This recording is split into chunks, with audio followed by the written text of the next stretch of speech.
Today on CityCast Pittsburgh, it's almost Earth Day, and we're sharing a bunch of fun ways to beautify our natural spaces this weekend. A gorgeous old work site in Churchill is up for auction, and we found the missing barge. Plus, I am very excited about the new and improved Davis Avenue Bridge. I think it's going to be a fun one. It's April 19th, the Friday News Roundup. I'm Megan Harris, and here's what Pittsburgh's talking about.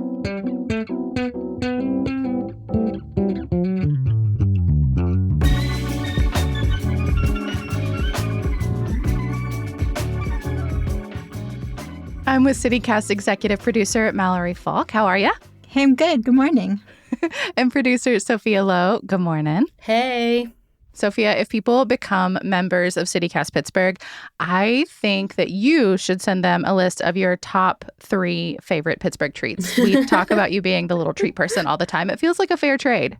Yeah, no, this sounds super fun to me. I would love to tell people more about what I'm eating. I also decided that this morning, this email is going to be called Snack Time with Sophia. Ooh, I like that. Yeah, I love that. Sophia in your inboxes. This is a perfect reason to join.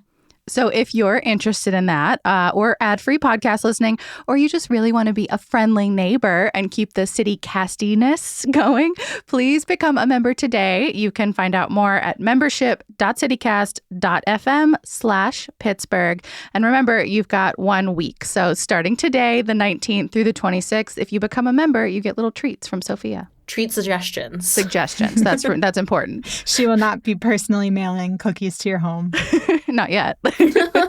So, team, what is the news this week? Sophia, I'm wondering if you ever found that missing barge? Me personally, no. Did not try to take a swim in the river and look for it. But yes, the barge has been found. In case you missed it, last week we talked about boats and bridges and all of the rain and the flood cleanup.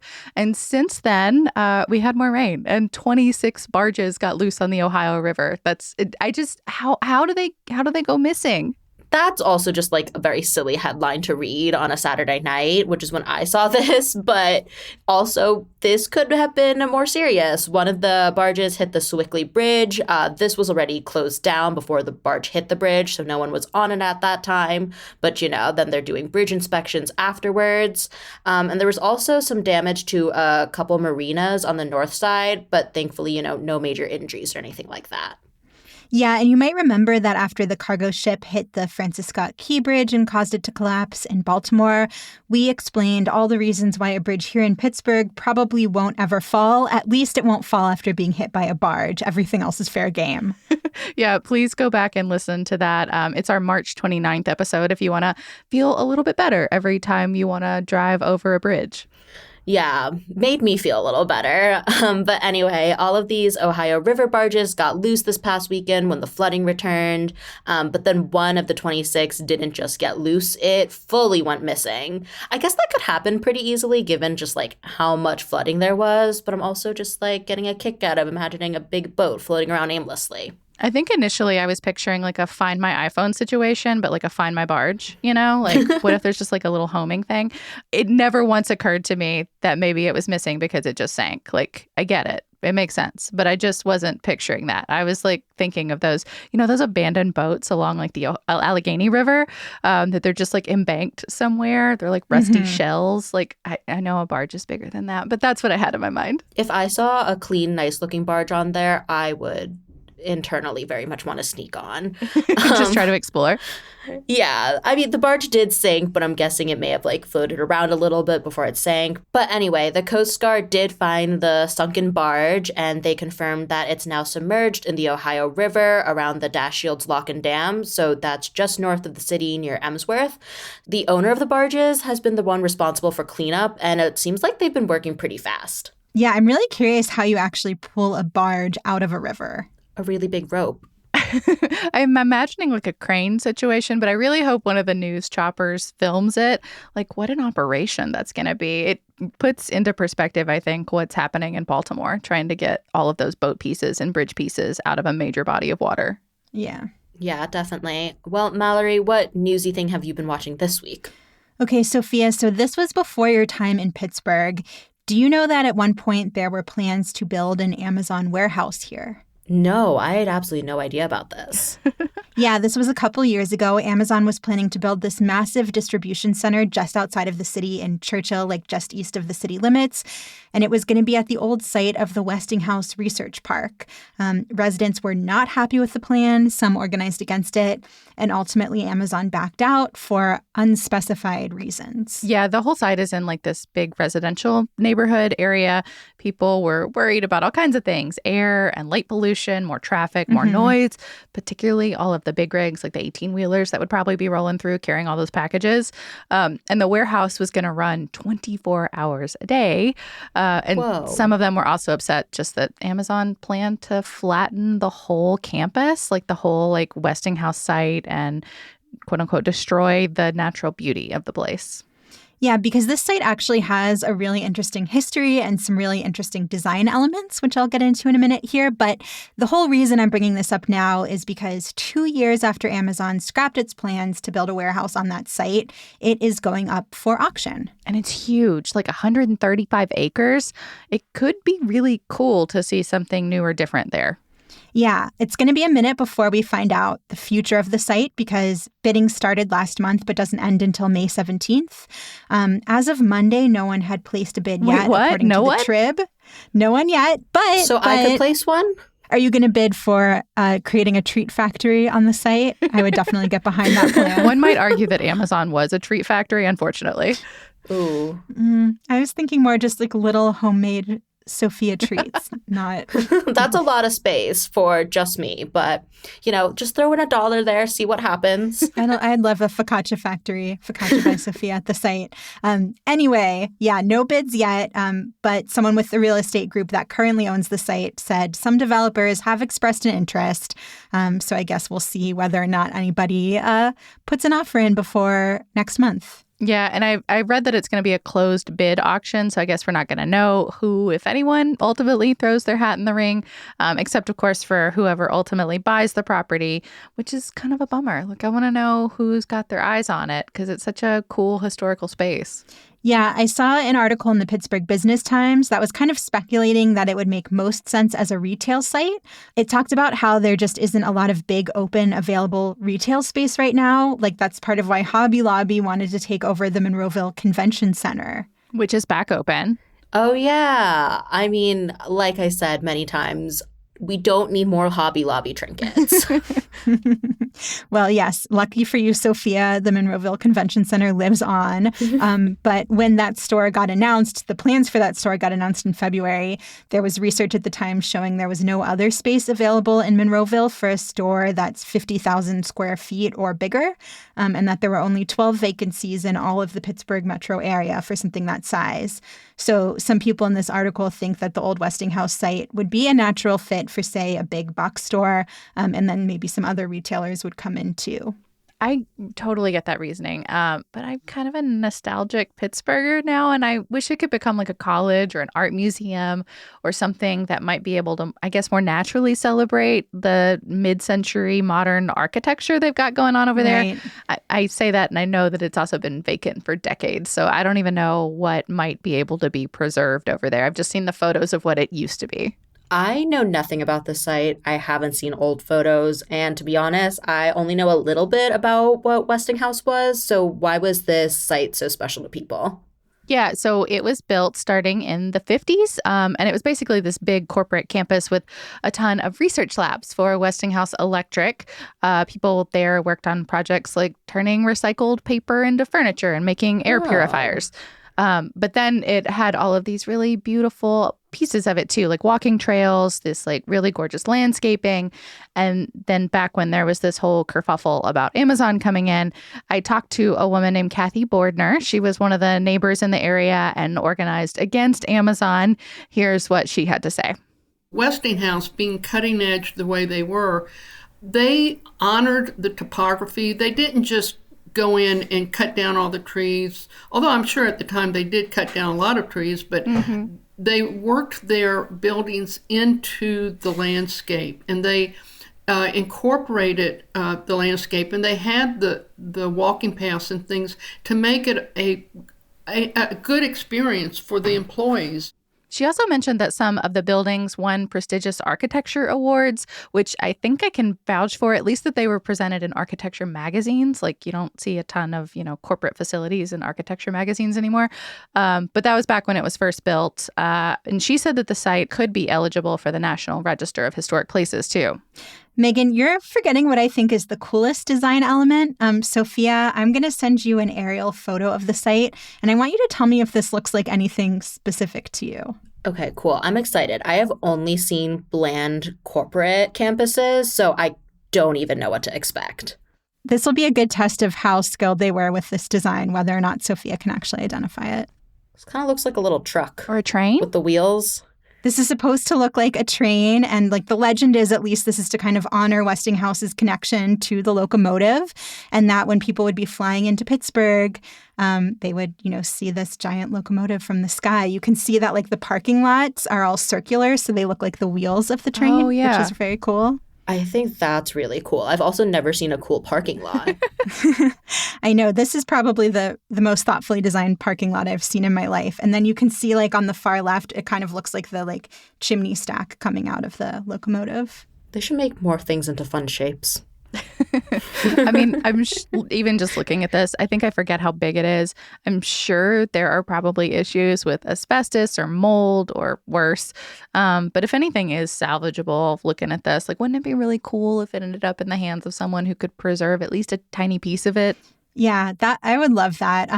We will include a link in the show notes if you want to see this aerial view for yourself. And we'll also check back in May to see who, if anybody, places the highest bid for the site.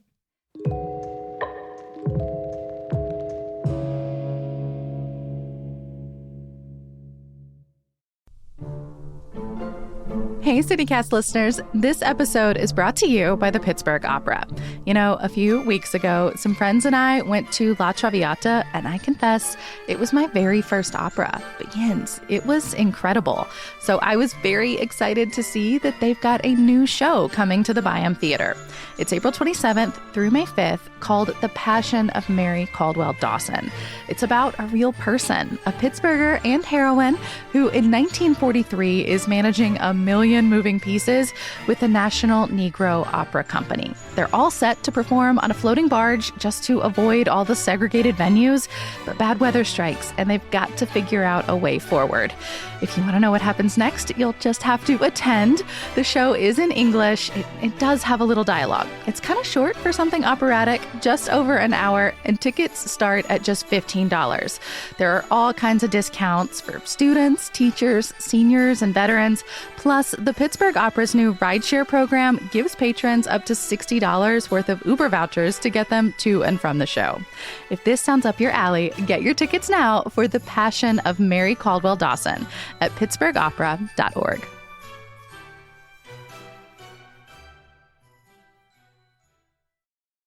Okay, Megan, your turn. What is the news that you want to share this week? I am very excited that the North Side is getting a little piece of itself back very soon. Yeah, the Davis Avenue Bridge. I do not have a ton of historical background about this either, but I have been reading my Hey Pittsburgh newsletter.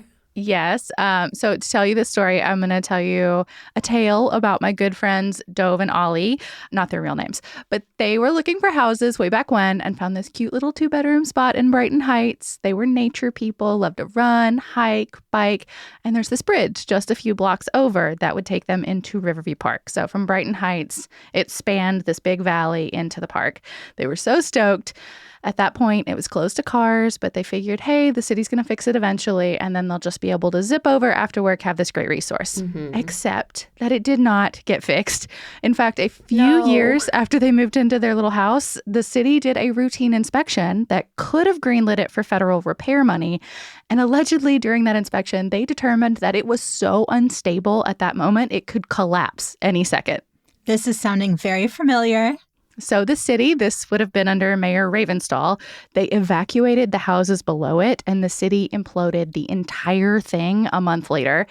Check out this video I found from WPXI. It was like a This Day in History thing. There's no explosion noise, so we will spare our listeners the sound of the news chopper in the background. Whoa. It's kind of cool, actually.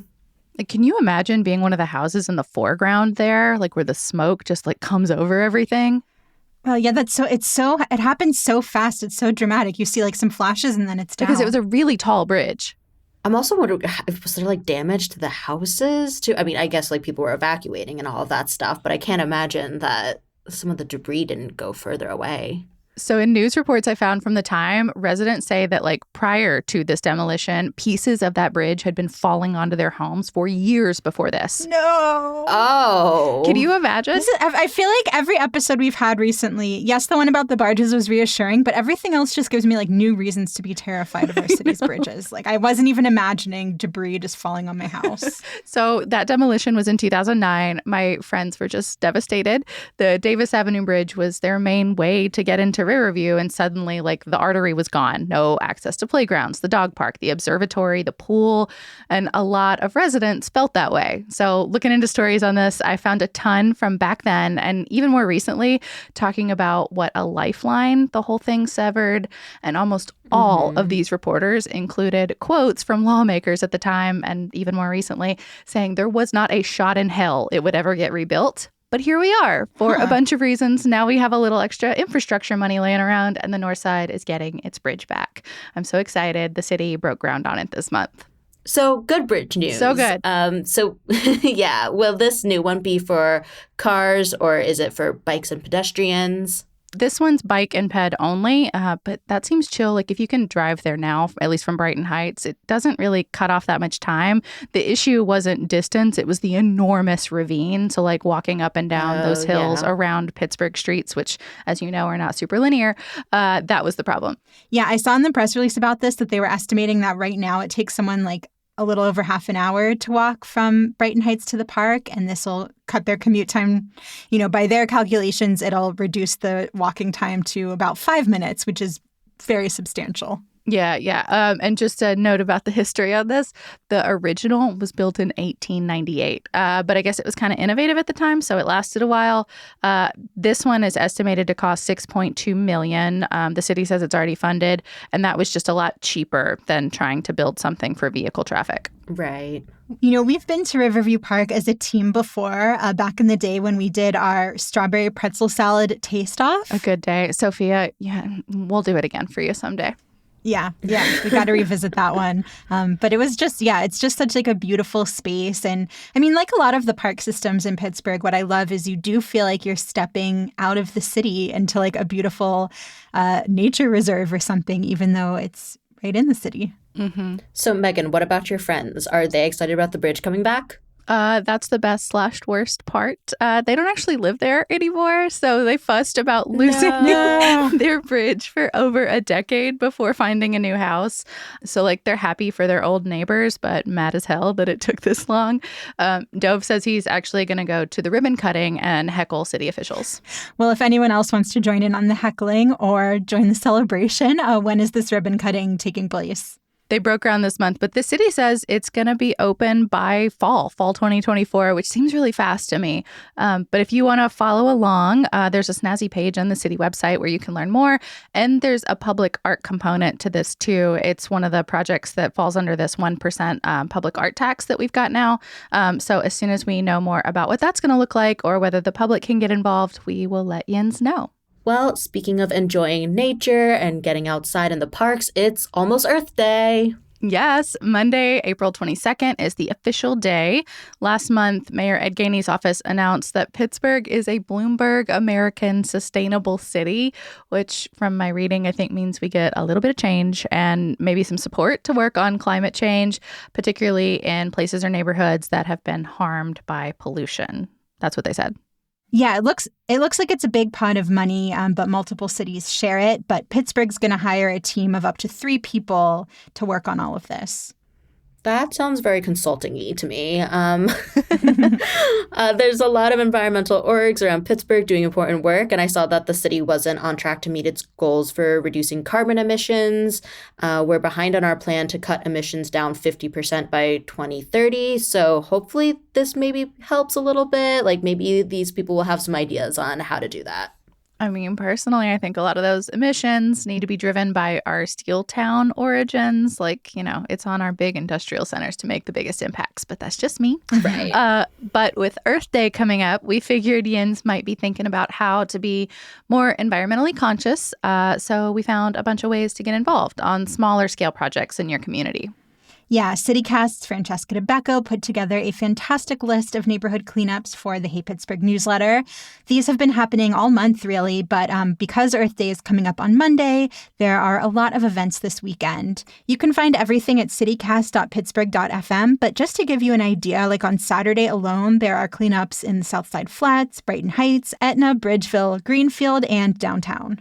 Yeah, Sarah Innamorato, our county executive, and her crew will allegedly be at the downtown one if you want company. I think I saw Mayor Gainey is actually pitching in this afternoon at Allegheny Riverfront Park.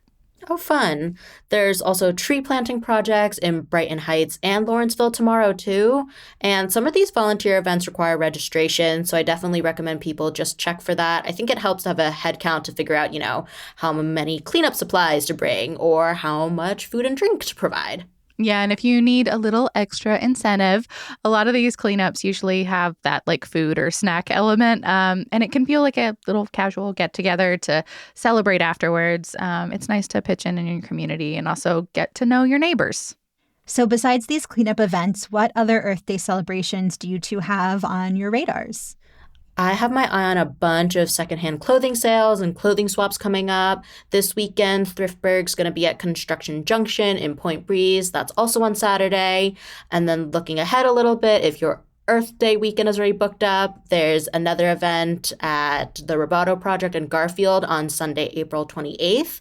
That's a clothing swap that's all sizes and genders, and that one does give preference to people who RSVP in advance, so heads up for that too. And then Old Flame Mending's also going to be at this one at the Roboto Project, so you can get clothing fixed. I wonder how fast they can do the mending. I bet that's like a drop off for some people with really complicated fixes. Oh, yeah, definitely. The Instagram post says it'll take about 2 to 3 weeks to get things fixed. So if it's something like a quick button. Oh, yeah, that tracks. I've heard great things about them, though. Yeah. And if you've got kids, I think something that could be really fun is the zoo's Wild Earth Day Festival. So they're going to do live music and art. That is also tomorrow, so Saturday. So we've already discussed like a lot that's going on for Saturday, but I want to throw out one more Earth Day celebration. It's also on the 20th. Pittsburgh Parks Conservancy is throwing an Earth Month celebration at McKinley Park from noon to 3 p.m.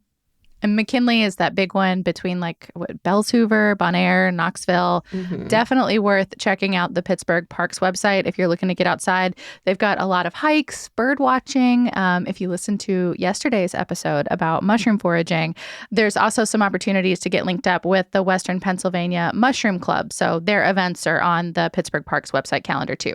Yeah, I was so excited about yesterday's food show, and now I want to look for mushrooms, so highly recommend checking that out. I'm slightly less terrified, so Sophia, I think your plan worked. Good. Team field trip now. Yes.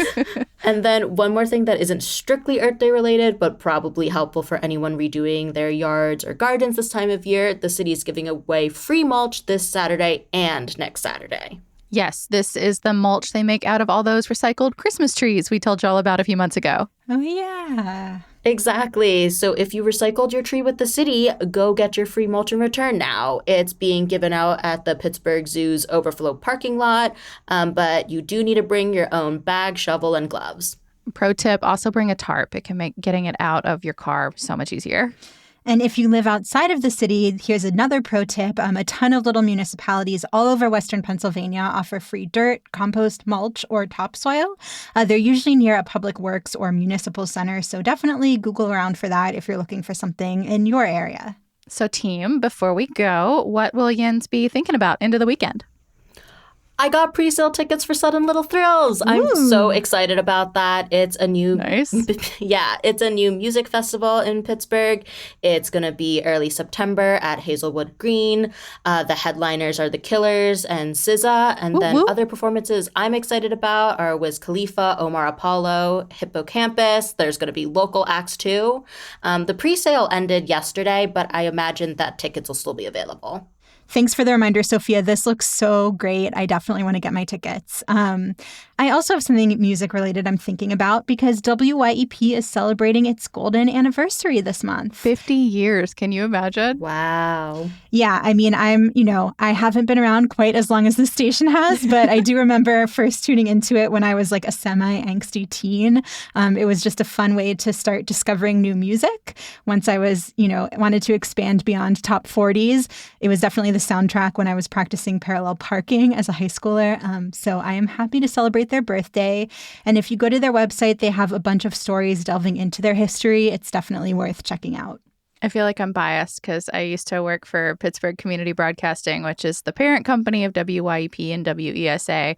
And the best part by far of being in that building was when WYEP would do events and concerts. So you could be in a room of like 30 people watching like the most intimate show with a major act. It was the coolest thing ever. Our own little tiny desk concert here in Pittsburgh. Honest to God, they're such a resource. Love them. Once again, I have no chill. I have not one, not two, but three things that I'm going to be thinking about this weekend. I will keep them short. Number one, President Biden was in Pittsburgh on Wednesday buying turkey sub sandwiches at Sheetz. I saw that. I was at that same Sheetz like 2 weeks ago. Also, turkey sub, not a good order at Sheetz. You want their fried stuff. No, completely disagree. I hate their fried stuff. The turkey sub is like the only sandwich that it is consistently okay. Bob Mayo at WTAE called the Sheetz to confirm the order. Great journalism. I know. And I saw that the national press was like laughing that this sub order was relayed by our reporter named Mayo. And that just brought me a lot of joy. That's perfect. But no. This is the moment he was born for. But no, Biden was here talking about U.S. Steel again. He went to the union headquarters. The federal government is proposing major tariffs on Chinese-made steel right now. Biden opposes this deal to sell U.S. Steel to Nippon Steel, which is based in Japan. Meanwhile, company shareholders from U.S. Steel met, last Friday to approve the sale, but it's just a formality because the feds get the final say. Then number two, all things being equal, there was former President Donald Trump's visit to Gettysburg, and I'm just going to play Jens the tape. Gettysburg, what an unbelievable battle that was, the Battle of Gettysburg. What an unbelievable, it was so much and so interesting and so vicious and horrible and so beautiful in so many different ways. It represented such a big portion of the success of this country. Gettysburg, wow. This reminds me of when I didn't do my homework in middle school and before. People were making memes about that. Yeah, that's actually the main feature of the joke that Jon Stewart, who's doing The Daily Show again, made about this in Trump's trip. Reminder, Trump has been in court this week for jury selection for a hush money case in which he is accused of falsifying business records to pay off a porn star. That is one of 4 separate criminal cases he's currently facing. We will link to a Politico article if you need a refresher. But even though he's required to be in court, we will likely see more of him here in Western PA in the next few months. The political commercials are already enough. There's so many, and it's only going to get worse. Then I will leave you with this. Number 3, Kraft Heinz, which is headquartered here in Pittsburgh. There's ketchup bottles on everything here, has released a new and delightful product. Have y'all seen it yet? Is this purple ketchup all over again? Kinda. I learned this week that they have their own version of Chili Crisp, which is a hilarious and separate issue right now. Yeah, I guess the answer is neither of us knows what you're about to share with us. So they've released Heinz barbecue sauce. It is hot pink barbecue sauce. It's for the 65th anniversary of Barbie, and for now it is only available in the UK and Spain and Ireland under certain conditions. This is also hilarious to me because I feel like in general that part of the world has much stricter regulations about what can go into food. So I'm surprised it's debuting there instead of here where nothing is really regulated. Yeah, this is absolutely up there with the green and purple Easy Squirt ketchups that millennials went nuts for in the 90s. I never bought it back then, and I would absolutely purchase this. I am not missing round 2. Megan, you also left out that in addition to classic barbecue, there is also tomato ketchup. Ketchup! You're right. I'm sorry, that was a huge oversight.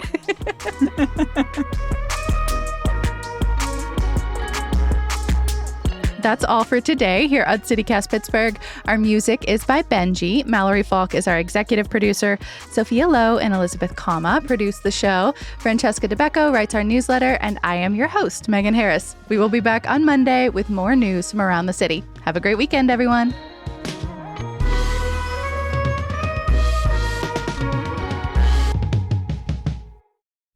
It wouldn't be a CityCast recording without someone shooing into the mic.